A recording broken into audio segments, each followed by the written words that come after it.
This is your girl Wakeji Kamore, and welcome to Reflections by Wakeji Kamore.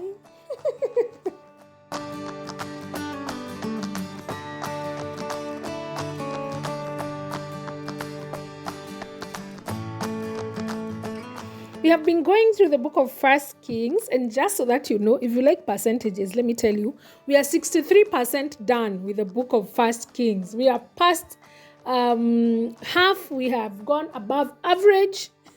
We are 63% done. So clap for yourself, guys, if you've come all the way.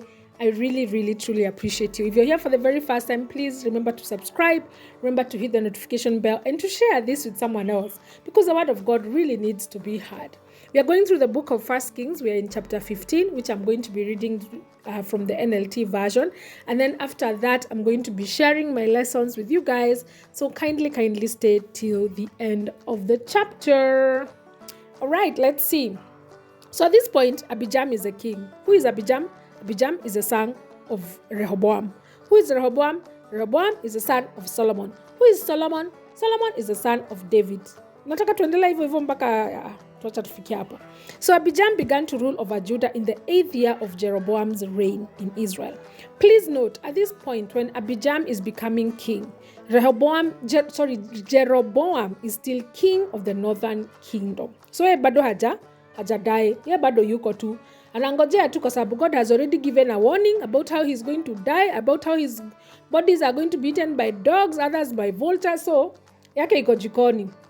Acha tusome Abijam what it is that he did.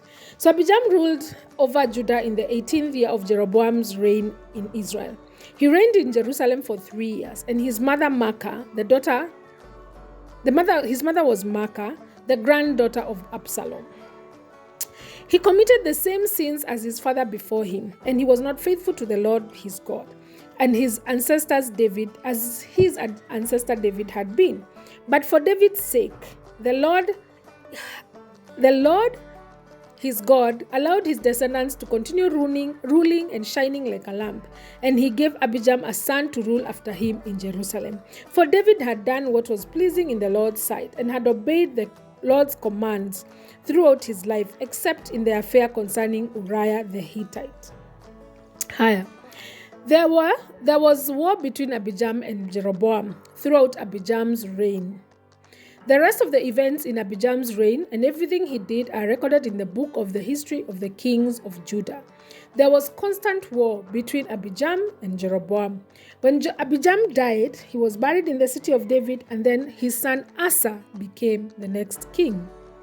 Asa began to rule over Judah in the 20th year of Jeroboam's reign. Please note, Jeroboam is still king.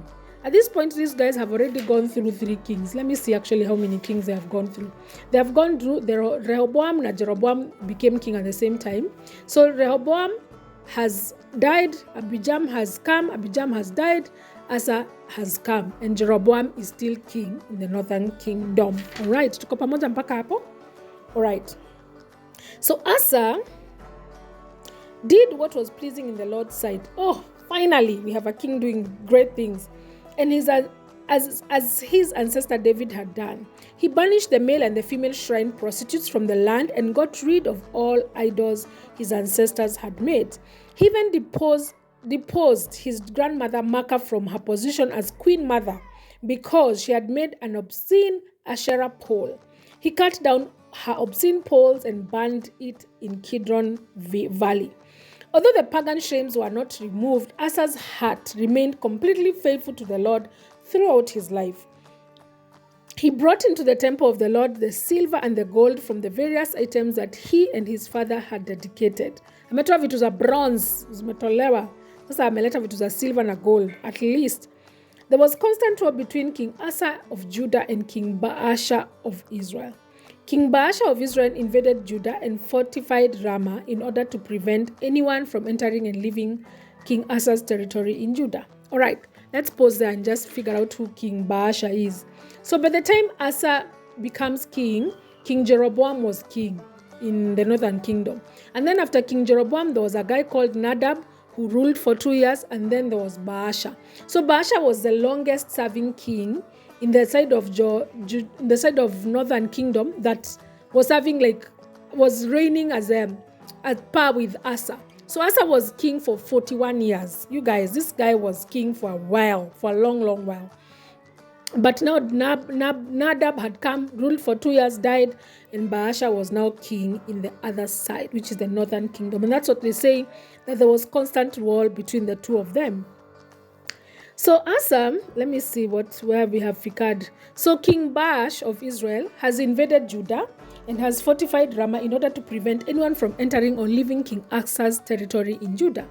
Asa responded by removing all the silver and gold that was left in the treasuries of the temple of the Lord and royal palace. He sent it with some of his officials to Ben-Hadad, son of Tabrimon, son of Hezior, the king of Aram, who was ruling in Damascus, along with this message: "Let there be a treaty between you and me, like the one between your father and my father. See, I am sending you a gift of silver and gold. Break your treaty with King Baasha and Israel so that he will leave me alone." Ben-Hadad agreed to King Asa's request and sent his commanders of his army to attack the towns of Israel. They conquered the towns of Ijon, of Dan, Abel-Bath, Makkah, and all Kinreth, and all the land of Naphtali. As soon as Baasha of Israel heard what was happening, he abandoned his project of fortifying Ramah and withdrew to Tirzah. Then the king Asa sent an order throughout Judah requiring that everyone without exception help him to carry away the building stones and timber that Baasha had been using to fortify Ramah. Asa used these materials to fortify the town of Gaba in Benjamin and the town of Mizpah. The rest of the events in Asa's reign and the extent of his power and everything he did and all the names of the cities that he built are recorded in the book of history of the kings of Judah. And in his old age, his feet became diseased. And when Asa died, he was buried with the ancestors in the city of David. Then Jehoshaphat, Asa's son, became the next king. All right, let's go back to Israel. This story is, you have to move from one kingdom to another. So now, let me just catch you up. In Judah, we have seen Rehoboam, we have seen Abijam, and we have seen Asa. And Asa has ruled all for 41 years. Now we are going back to Israel. Israel, where we have seen Jeroboam, who died at some point, and then Nadab, who now we are about to read his story, and then we are going to see the other one called Baasha. So let's just read and see what happens. He says, Nadab, son of Jeroboam, began to rule over Israel in the second year of King Asa's reign in Judah. He reigned in Israel for 2 years, but he did what was evil in the Lord's sight and followed the example of his father, continuing the sins that Jeroboam had led Israel to commit. Then Baasha, son of Ahijah, from the tribe of Issachar, plotted against Nadab and assassinated him while he and the Israelites' army were laying siege at the Philistines' town in Gibbethon. Baasha killed Nadab in the third year of King Asa's reign in Judah, and he became the next king of Israel. Ukuni assassination. Let me tell you, by the way, each ideal northern kingdom is assassination after assassination, after being overthrown, after your family being killed. Hapa, things are gory. It's not even like for fun. It is not. Skiza what the guy does. This Baasha guy has come with Ubaya. He immediately slaughtered all the descendants of King Jeroboam, so that no one of the royal family was left, just as the Lord had promised concerning Jeroboam by the prophet Ahijah from Shiloh. This was done because Jeroboam had provoked the anger of the Lord, the God of Israel, by the sins that he had committed and the sins that he had led Israel to commit. When you lead people to commit sin, the rest of the events in Nadab's reign and everything he did are recorded in the books of the history of the kings of Israel. There was a constant war between King Asa of Judah and King Baasha of Israel. Baasha's son of Ahijah began to rule over all Israel in the third year of King Asa's reign in Judah. And Baasha reigned in Tirzah for 24 years. But he did what was evil in the Lord's sight and followed in the example of Jeroboam, continuing the sins that Jeroboam had led Israel to commit. Where? Oh my goodness, there's a lot that is happening in this chapter. First, there's the fact that Judah has, of course, moved on to the next king from Rehoboam, which is Abijam. And then, Jeroboam is still king. Abijam commits adultery as well. I like the fact that God is still committed to the promise that he had for David, and I'll explain that. And then Abijam dies and is buried. Asa becomes king. And then Asa was faithful to God and did what was right. Yep. Finally, Asa, who was king of Judah, and then, let me tell you. So in the reign of Asa reigned for all over, 41 years. And in his reign, there were 5 kings in the northern side.